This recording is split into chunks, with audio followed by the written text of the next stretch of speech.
Eh bien oui, nous ne sommes pas tous égaux. Le saviez-vous? En Afrique et en Asie, la distance moyenne parcourue à pied pour accéder au point d'eau le plus proche est de 6 km, soit 40 milliards d'heures cumulées. Alors que nous...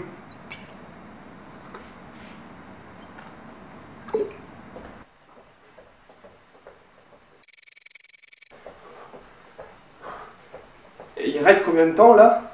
39 milliards et 999 millions d'heures. Mais qui voudrait aller chercher de l'eau encore plus loin? Moi, avec la NASA, nous vous proposons pour une modique somme de 3 milliards de dollars d'aller exploiter l'eau sur Mars.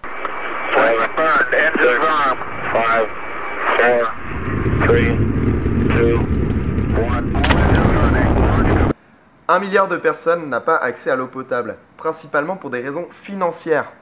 Le saviez-vous? Depuis le début de cette vidéo, 50 millions de mètres cubes d'eau ont été consommés dans le monde, ce qui est supérieur à la vitesse de renouvellement de cette ressource naturelle. En France, seulement 1% de l'eau du robinet est bue. En rapport avec l'accès à l'eau, nous pouvons également parler du gâchis. 25% de l'eau circulant dans les réseaux français est perdue par fuite. Si toute cette eau se déversait dans cette pièce, elle serait pleine en 4 millièmes de seconde.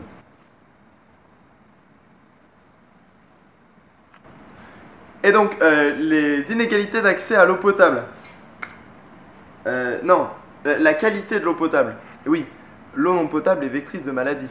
L'Europe a été menacée dans le passé par de nombreuses épidémies, dues à la mauvaise qualité de l'eau, comme le choléra par exemple. Une menace a été détectée. En gros, pour résumer, une eau potable est une eau que l'on peut boire sans risque pour la santé et qui possède certaines qualités organoleptiques. Ah ouais. C'est pourquoi il existe une soixantaine de normes imposées dans le monde pour assurer la qualité de l'eau. Mais ces normes sont très variables en fonction des pays. Bon, objectivement, on peut dire que l'eau du robinet dans les pays développés est potable. Pourtant, dans de nombreux autres pays, elle est substituée par d'autres boissons.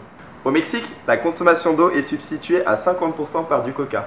Or, pour produire 1 litre de coca, il faut 2,5 litres d'eau.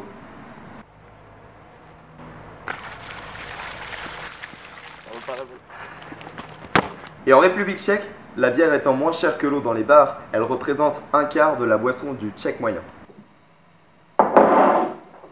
Tchèque gros! Le saviez-vous? La France est le deuxième consommateur européen d'eau en bouteille, avec 140 litres d'eau par an et par habitant. Ah, pourquoi? Premièrement, les Français ont peur. Et oui, ils ont peur d'être contaminés par des substances nocives présentes dans l'eau et ne font pas confiance au contrôle sanitaire en France qui garantit que ces substances restent en dessous de seuil maximum défini par les normes en vigueur. Ainsi, chaque année, plus de 310 000 prélèvements sont effectués avec 8 millions de résultats analytiques. L'eau est donc très contrôlée en France. Ouais, mais les normes peuvent être soumises à influence. Alors pourquoi s'embêter à acheter de l'eau en bouteille? Deuxièmement, les Français sont conditionnés. Et oui, ils sont influencés par les publicités et les grandes marques. On pense que l'eau en bouteille est meilleure pour la santé que l'eau du robinet. Dans la plupart des cas, l'eau du robinet est tout aussi bonne pour la santé qu'une eau en bouteille. Mais certaines eaux en bouteille sont spécialisées contre certaines pathologies, et elles sont donc plutôt à considérer d'ailleurs comme des médicaments. Et d'ailleurs, de nombreuses eaux en bouteille ne sont pas potables, selon les normes en vigueur. Nos habitudes et modes de vie conditionnent nos comportements et nous incitent à préférer boire de l'eau en bouteille plutôt que de l'eau du robinet. Mais les pays sous-développés, ils ont le choix eux? Et sinon, vous saviez que l'eau en bouteille a une empreinte carbone 100 fois supérieure à l'eau du robinet? Et elle coûte 100 fois plus cher, hein? Alors, on a changé d'avis?